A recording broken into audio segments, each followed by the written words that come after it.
Flowchart!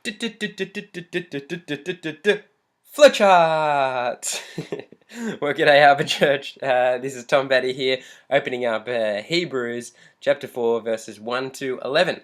Well, let's break it up. As per normal, it begins with a therefore, linking us to the last section where it talked about how the naughty Israelites didn't believe and so they failed to enter the rest. And so we are going to get a different thing going on here. We are not like the naughty Israelites. We have a different theological reality going on. And that's important here. It says, while the promise of entering his rest still stands. So this bit is kind of important, and because it's the theological truth that kind of underpins all that's going to happen in the next bit, and it even drives up to, where is it, verse 11, it says, let us strive to enter that rest. That is built on this theological truth that he's talking about here, while the promise of entering his rest still stands. So because it's so important, I thought I'd make it purple. Do you like that? And I'll make it a little bit bold and a little bit bigger so it can stand out. And now we're going to explore a couple of different realities for us now. So the next bit, so while the promise of entering his rest still stands, what should we do? Well, let us fear, okay? That's a sentence just on its own, and because it's a negative sentence, I'm going to put this in red, and I'll put positive ones in green so that you can see what we're not to do and what we should do. So, let us fear, why not? Okay, lest any of you should seem to have failed to reach it. And this is also kind of part of the same instruction as well, so let's give it the same size as well.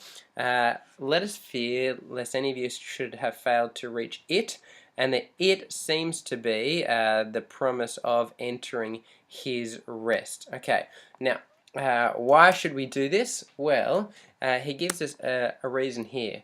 For good news came to us just as to them. Who are them? That's the Israelites. Okay, he's setting up a contrast. Let's keep it together.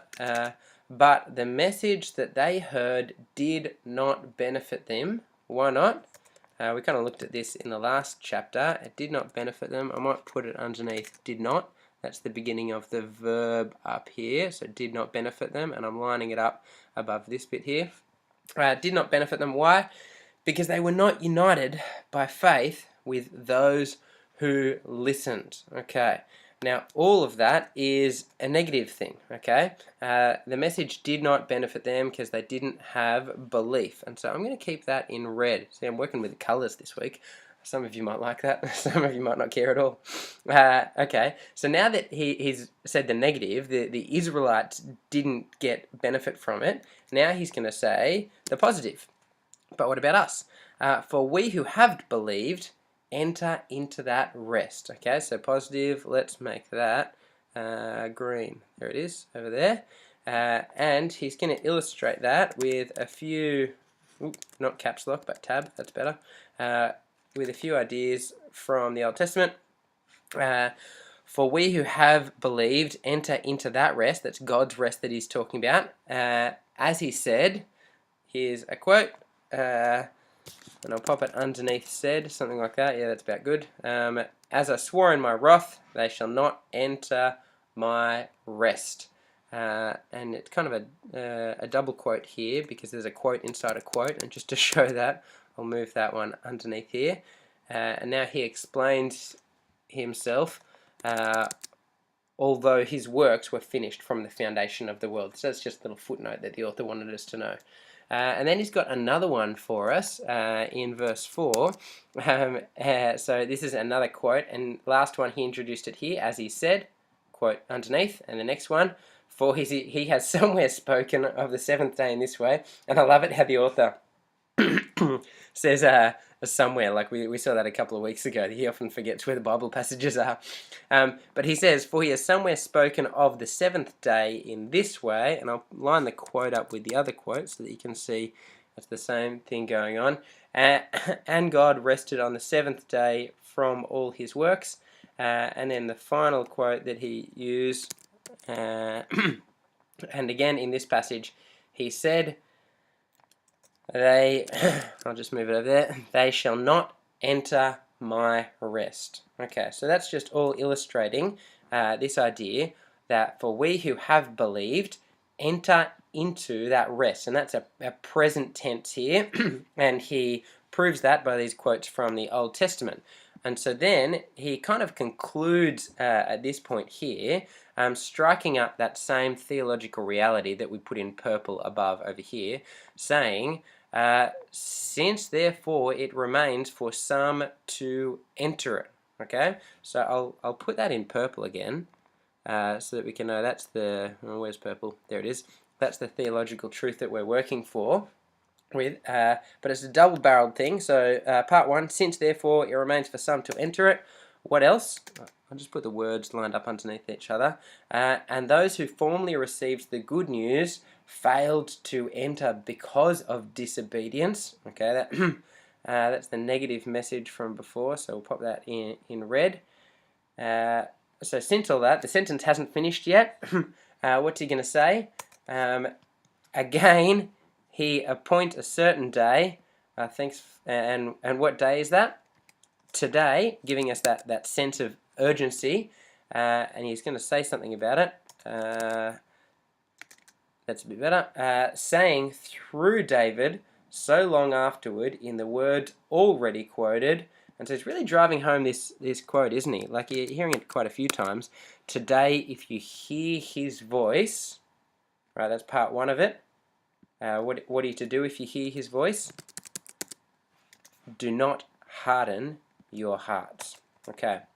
And it seems like he's been driving up to this point as the instruction or the imperative to look forward to. And so I'll just make that a little bit bigger so that you can see. But again, it's negative, right? He's not telling us what to do, he's telling us what not to do. And so we'll get to what he's going to tell us to do in a second. But first of all, he's going to further illustrate why you shouldn't harden your hearts. And he goes back to the Old Testament and he talks about a guy named Joshua who followed after Moses. And he said, I'll pop that underneath just there. And you can see this is just another reason to not harden your heart.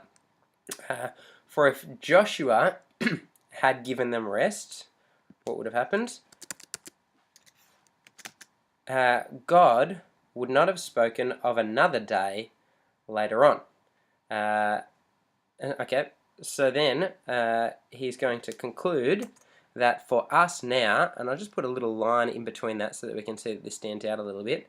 So then, for us right now, there remains a Sabbath rest for the people of God. Okay? Again, the theological truth, that we're working with the whole time. There remains a rest, and for us to enter it. There remains a Sabbath rest for the people of God. That's us. Back here, the promise of entering his rest still stands. Okay, see how that's kind of the red thread, or the purple thread that's undergirding all of this. Since then, there remains a Sabbath rest for the people of God. And he's going to finish that idea by telling us, for whoever entered God's rest, that's part one of it. Oh, I'll keep it all together.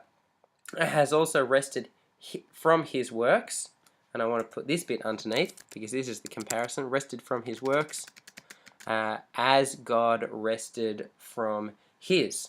Okay, and now he's up to the final encouragement, but this one is positive. Okay, so instead of not just hardening your hearts and not failing to enter because of disobedience, he's going to tell us positively what he wants us to do. Therefore, strive to enter that rest. And so because it seems like this is the big positive push that he's working towards, I'm going to make it enormous. And positive, green, yeah, that makes you feel happy, doesn't it?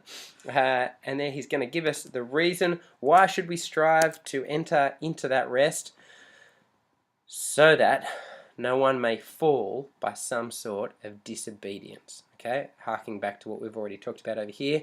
And then he said, you want to disobey the word of God? Well, let me tell you a little bit about the word of God, because this is some pretty heavy stuff. And he says, for the word of God is living and active. Okay, that's kind of scary. What else is it? It is, yeah, I'll put it back over here. Living and active. It's sharper than it. I'll highlight it as I go. It's sharper than any two-edged sword, piercing division of soul and spirit, joints and marrow. I'll put that underneath so it all stays on the one page. piercing to the division of soul and spirit. Ouch. Joint and marrow. And there we go. We'll call this one a new thought. And discerning the thoughts and intentions of the heart. Wow. Okay. You want to disobey that? Okay, if you do, you're a psycho. And the final one is, and no creature is hidden from his sight. And he's going to contrast that with the but all are naked and exposed to the eyes of him to whom we must give account. Wow, that's scary. Anyway, Harbour Church growth groups, what do you reckon it meant for the original reader, and what do you reckon it means for you today? Catch you later.